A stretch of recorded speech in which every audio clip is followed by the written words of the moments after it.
चलो सुनो, ध्यान से सुनिए।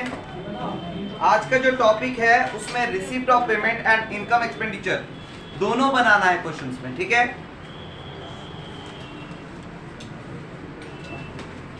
क्वेश्चन में कभी अगर सोचो सिर्फ आइटम्स दिया हुआ रहे तो हम लोग इतना सारा क्वेश्चन बनाए, हम लोग को ये नहीं पता कौन रिसीप्ट ऑफ पेमेंट में जाएगा, कौन इनकम एक्सपेंडिचर में जाएगा।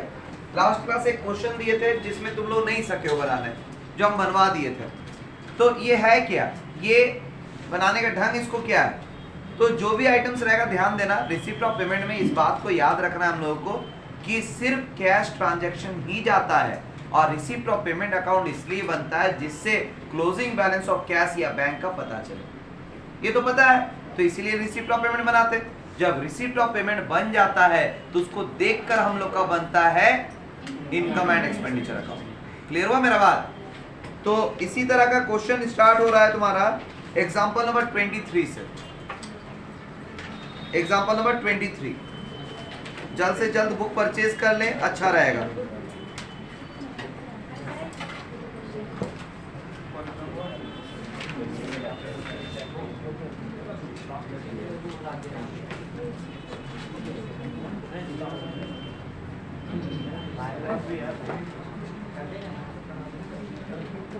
ग्रुप का है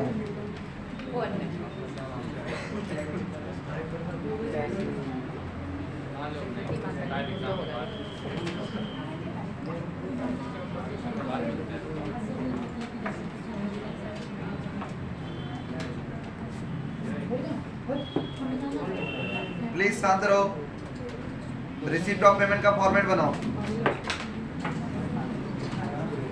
आधा पेज में रिसीप्ट ऑफ पेमेंट का फॉर्मेट बनाओ, आधा पेज में इनकम एक्सपेंडिचर का फॉर्मेट बनाओ।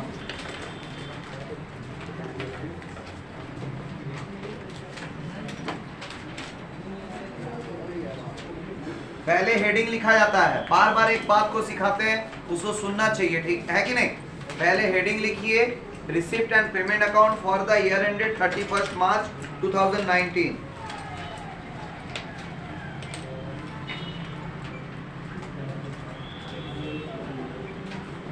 जल्दी कीजिए। 31 मार्च 2019। रिसिप्ट ऑफ पेमेंट का फॉर्मेट सबको आता होगा मेरे हिसाब से, रिसिप्ट अमाउंट, पेमेंट अमाउंट, ठीक है। ऊपर हेडिंग देना receipt and payment account for the year ended 31 मार्च 2019। आधा आधा पेज में दो फॉर्मेट बनाना है, एक में रिसिप्ट ऑफ पेमेंट अकाउंट, एक में इनकम एक्सपेंडिचर। इनकम एक्सपेंडिचर का भी डेट सेम रहेगा। जल्दी कीजिए।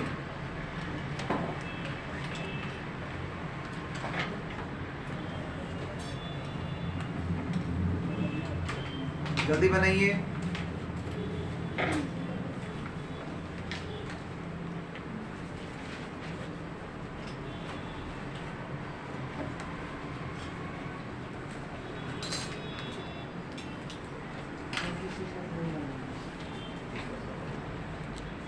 जल्दी कंप्लीट कीजिए।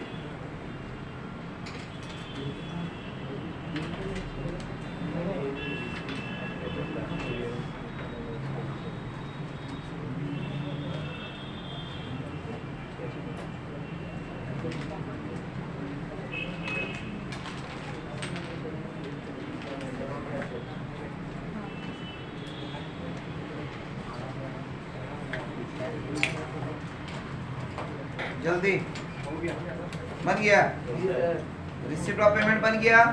ऊपर में कोना कोना में डेबिट और क्रेडिट लिख लिए हैं। रिसिप्ट साइड डेबिट लिखिए और पेमेंट साइड क्रेडिट लिखिए। लिख लीजिएगा तो बोलिएगा। रिसिप्ट साइड लिखिए to balance BD, to balance BD, to balance BD लिखे, अंडरलाइन कीजिए। पहला लिखिए कैश, कैश इन हैंड लिखा हुआ है तो लिखो कैश इन हैंड। अमाउंट अंदर लिखो 900, कैश इन हैंड अंदर अमाउंट लिखना 900। अब फिर उसके नीचे लिखो cash at bank, cash at bank अंदर ही अमाउंट लिखो 3500, जोड़कर बाहर निकालिए। हो गया क्या? फिर सब्सक्रिप्शन रिसीव्ड दिया हुआ है, जाएगा कि नहीं जाएगा? लिखिए लिखिए, टू सब्सक्रिप्शन अंडरलाइन कीजिए, 2 साल का दिया हुआ है।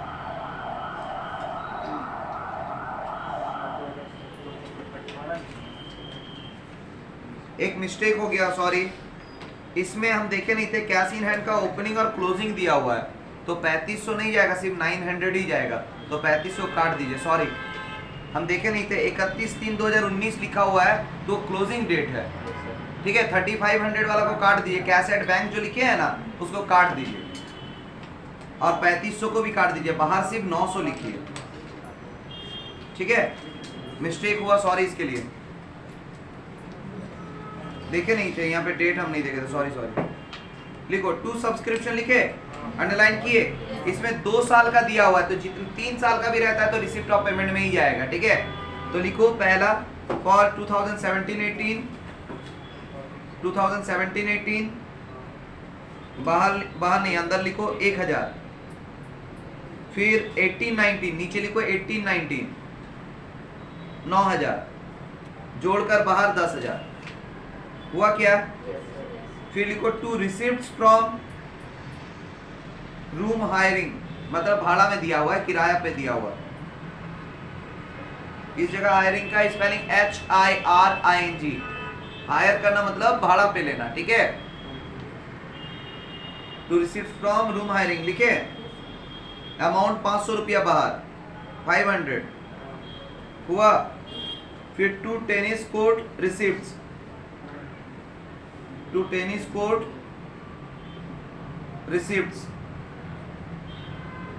रिसिप्ट्स हो रहा है मतलब पैसा आ रहा है, ठीक है। 3,500 है, यहां तक समझ में आया क्या? फिर नेक्स्ट क्या है? रिप्लेसमेंट रूम रिसिप्ट है ना, तो लिखो to replacement room receipt, to replacement room receipt,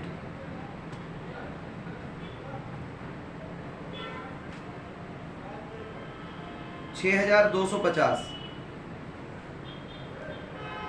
हो गया। चलिए अब बाय साइड लिखिए, by salary, payment side, by salary 2400 बाहर, इसमें एडजस्टमेंट थोड़ी होता है, इनकम एक्सपेंडिचर में एडजस्टमेंट होता है। फिर बाय रिपेयर्स, एक भी आइटम तुमको रिसिप्ट ऑफ पेमेंट में नहीं दिखेगा जिसमें लिखा रहेगा ड्यू, अनपेड, आउटस्टैंडिंग, इस तरह का आइटम्स नहीं दिखता है कभी भी, याद रखना इस बात को, ठीक है। 600 लिखे, बाय रिपेयर्स 600, फिर लिखो by printing and stationery, by printing and stationery 1500 हुआ। फिर by purchase of replacement, by purchase of replacement 4,250, 4250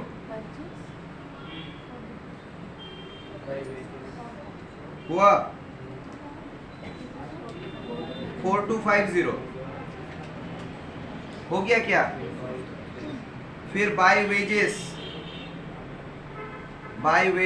3,400 हो गया। फिर by gas and fuel,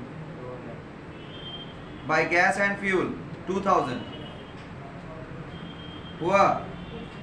bye rent, rates and taxes, by rent comma rates and taxes 3000 हुआ। By balance CD,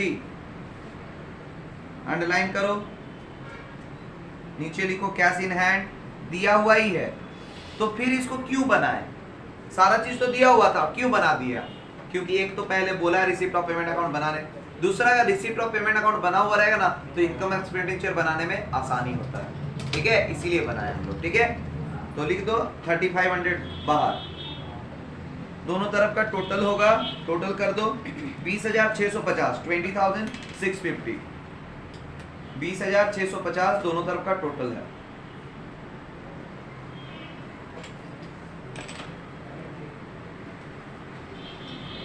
हो गया क्या? Format बंद कर दो। इनकम एक्सपेंडिचर में आ जाओ। इनकम एक्सपेंडिचर का रूल क्या है?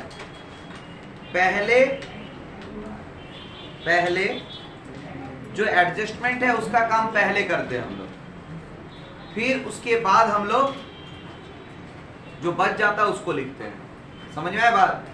जल्दी से कीजिए। बना लिए हैं? सारा एडजस्टमेंट ढूंढ के काम करेंगे। पहले सब्सक्रिप्शन में आउटस्टैंडिंग दिख रहा है, तो जब भी हम लोग इनकम एक्सपेंडिचर बनाते हैं तो सब्सक्रिप्शन हमेशा करंट ईयर का बनाते हैं, है ना? तो लिखो बाय सब्सक्रिप्शन लिखो 9000 इनर कॉलम है, एडजस्टमेंट का कहानी है ना, उसमें ऐड आउटस्टैंडिंग देखते हैं करंट ईयर का है कि नहीं। हाँ, ऐड आउटस्टैंडिंग ब्रैकेट में CY, करंट ईयर का आउटस्टैंडिंग ऐड होता ही तो पता होगा। Yes sir. कितना अमाउंट? 1500। क्वेश्चन में ढूंढ लो, मिल जाएगा। मिला क्या? क्वेश्चन में देखिए आउटस्टैंडिंग सब्सक्रिप्शन मिलेगा आपको करंट ईयर का कितना? 1500। कोई दिक्कत? पक्का? आगे बोले। नेक्स्ट। हाँ, ऐड करके बाहर निकाल दो। 10,500 बाहर हो गया। नेक्स्ट। और कुछ दिख रहा है? हाँ दिख रहा है, लिखो to printing and stationery. To printing and stationery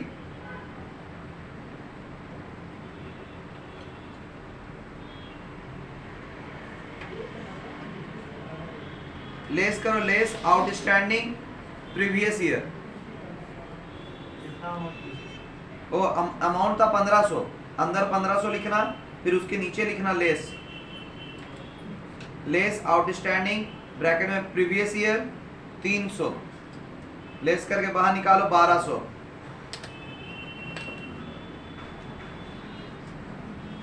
less item को ब्रैकेट में लिखा जाता है, इस बात को ध्यान में रखना, ठीक है? हो गया क्या? फिर लिखो to rent rates and taxes. To rent rates and taxes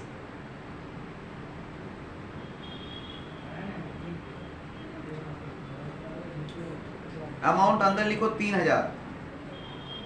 बोलता है प्रीपेड किया 9 मंथ्स का, एडवांस दिया है, तो क्या इस महीने का इनकम इस साल का इनकम है क्या? तो अगर साल भर का 3000 होता है तो 9 महीने का कितना होगा? जल्दी बताइए। मतलब 3000 इंटू 9/12 कितना आ रहा बताओ? 3 एडवांस हमको पता करना है, तो अगर साल भर का 3000 होता है तो 9 महीने का कितना आएगा? तो 3000 इंटू 9/12 कितना आ रहा बताओ?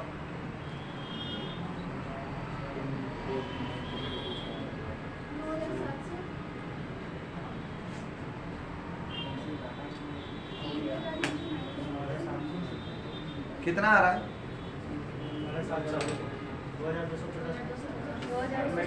ठीक है, 2250 सही है, गुड। चलो लिखो less prepaid for 9 months. Less prepaid for 9 months कितना? 2250।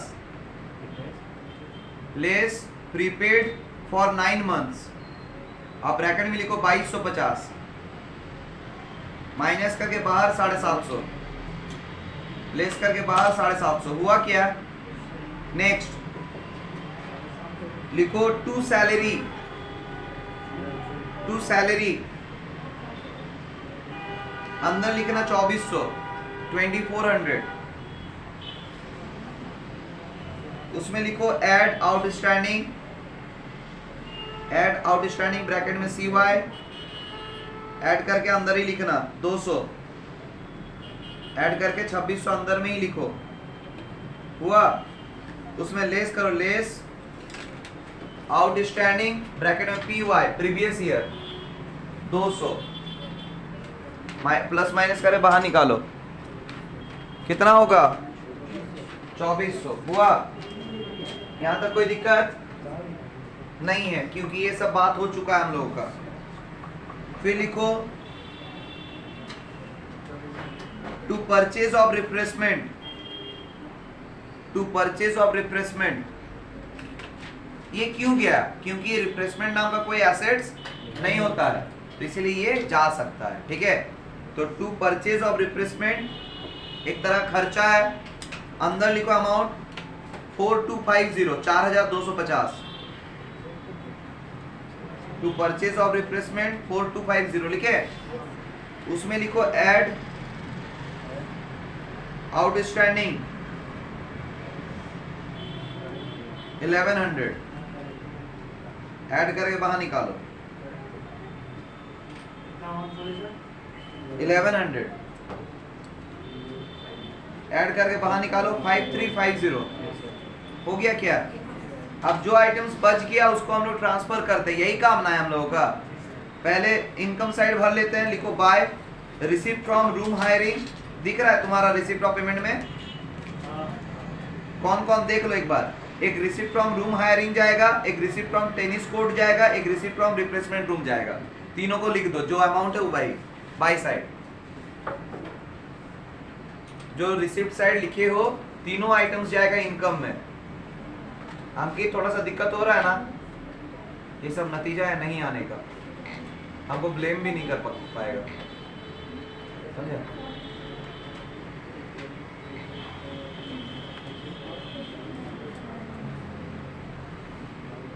जल्दी कीजिए,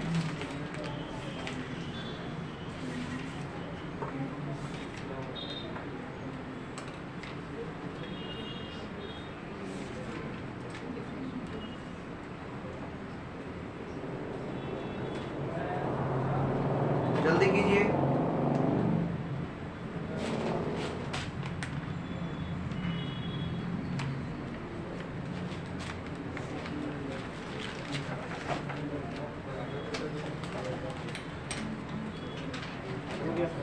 हो गया,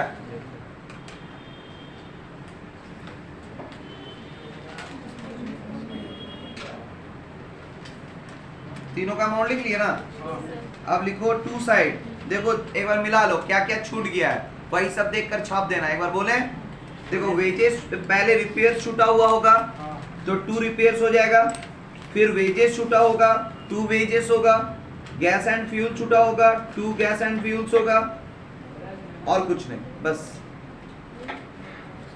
repairs wages and gas and fuel, ये 3 आइटम्स को लिख दो टू साइड। बैलेंस कर लोगे ना कि टाइम वेस्ट करें।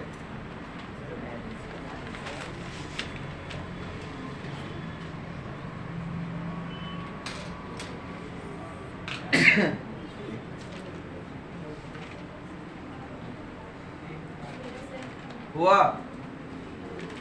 हुआ जी,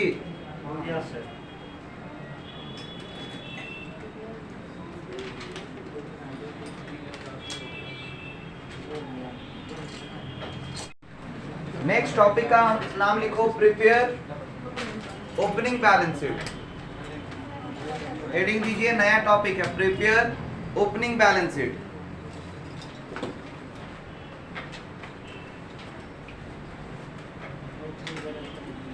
लिखे, नोट्स लिखिए। ओपनिंग बैलेंस शीट तब बनाया जाता है, ओपनिंग बैलेंस शीट तब बनाया जाता है जब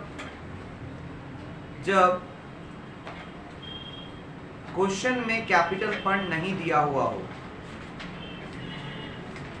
क्वेश्चन में कैपिटल फंड नहीं दिया हुआ हो और एसेट्स एंड लायबिलिटी का क्वेश्चन में कैपिटल फंड नहीं दिया हुआ हो और एसेट्स एंड लायबिलिटी का ओपनिंग बैलेंस दिया हुआ हो, ओपनिंग बैलेंस दिया हुआ हो, ठीक है। नीचे लिखिए, capital fund is equal to total assets minus liability,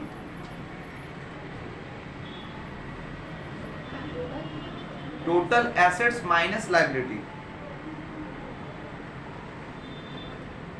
total assets minus liability. हो गया क्या?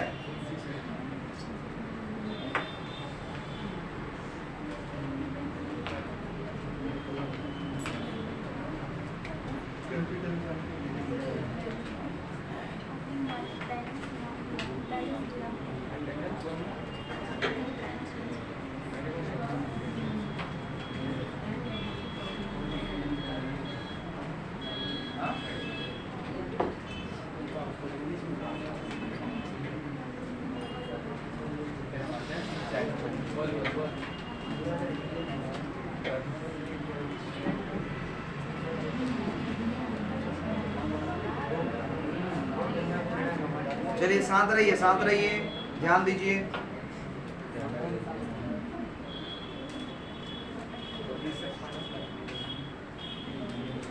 फॉर्मेट एक बता रहे, ठीक है, वो फॉर्मेट को ध्यान से सुनिएगा, सुनिएगा नहीं बनाइएगा। लिखिए opening balance sheet, opening balance sheet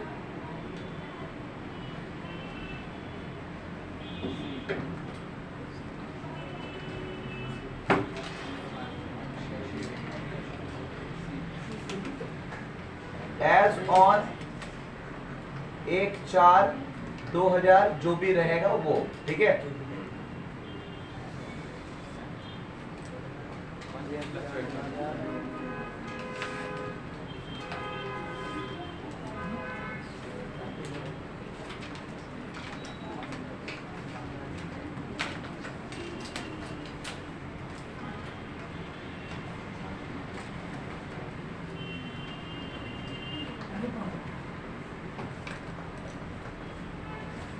चलिए जैसा जैसा बोल रहे लिखते जाइएगा, ठीक है।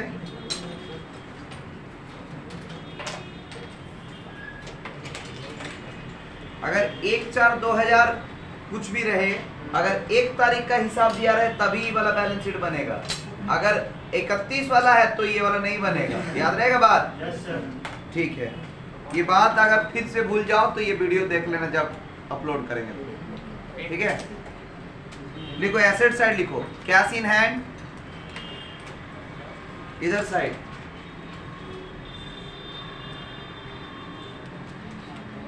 फिर कैश एट बैंक, फिर फिक्स्ड एसेट्स,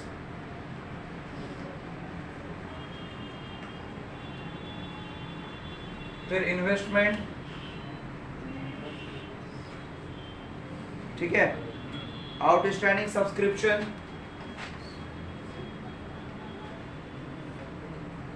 उसके बाद तुम्हारा प्रीपेड एक्सपेंसेस,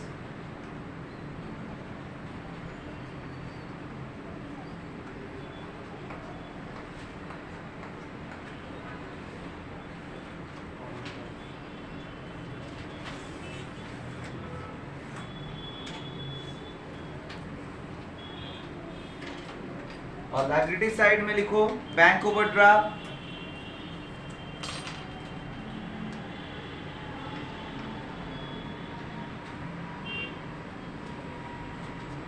ठीक है। फिर आउटस्टैंडिंग एक्सपेंसेस,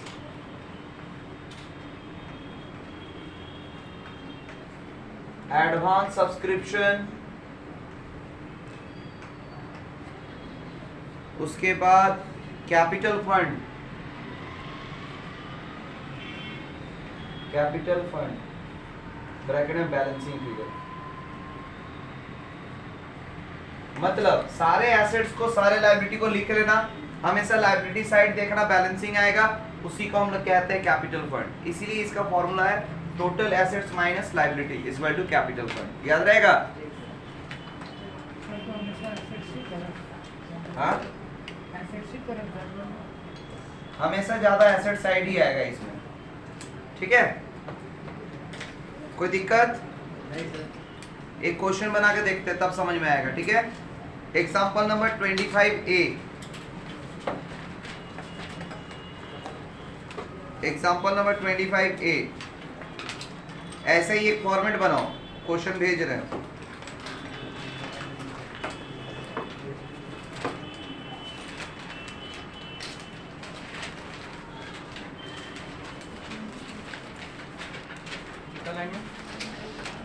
ज़्यादा नहीं, 10 लाइन, उतना भी नहीं चाहिए होगा, 6-7 लाइन में ही बन जाएगा।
बोले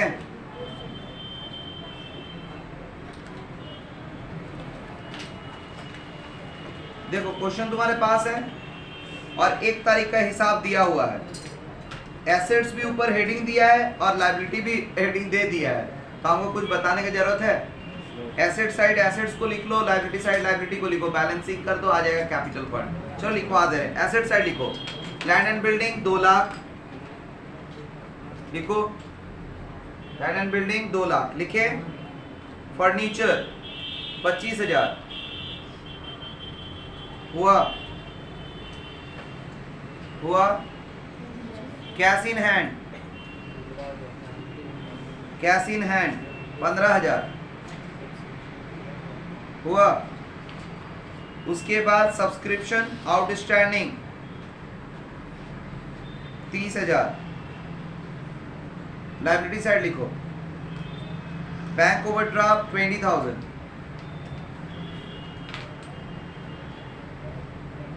हुआ, आउटस्टैंडिंग सैलरी 5,000। बस इतना ही आइटम है। अब हम लोग क्या करना है? बैलेंसिंग। तो बैलेंसिंग करने के लिए क्या करेंगे? किधर ज्यादा है? Asset side. कितना है? 2,70,000। दोनों तरफ का टोटल लिखो 2,70,000। दोनों तरफ का टोटल लिखो 2,70,000। लिख लिए क्या? आज भी किसी का आदत है क्या कि अगर जगह बच गया है तो मिटा कर फिर फॉर्मेट को ही करेंगे? अगर है तो उसको सुधार लीजिए। जहां तक खींचे हो कोई बात नहीं, वहीं लास्ट लाइन को बंद करना है, फॉर्मेट वहीं पे सुंदर दिखेगा, कॉपी नीट एंड क्लीन दिखेगा, ठीक है? इसलिए एकदम मिटाने वाला आदत को छोड़ना है, ठीक है? गलती से देख लेंगे तो हाथ पे 1 डंडा मारेंगे। लिखिए, दोनों तरफ 2,70,000 लिख दिए। अब लायबिलिटी साइड लिखिए, कैपिटल फंड ब्रैकेट में बैलेंसिंग फिगर 2,45,000 कंप्लीट। समझ में आया ना? क्लियर है? आगे नेक्स्ट क्लास में अब हम लोग बनाएंगे, ठीक? आज के लिए इतना ही रहने देते हैं। वीएसटी काफी आगे चला गया है, अभी उसका हम लोग को जरूरत नहीं है, ठीक है?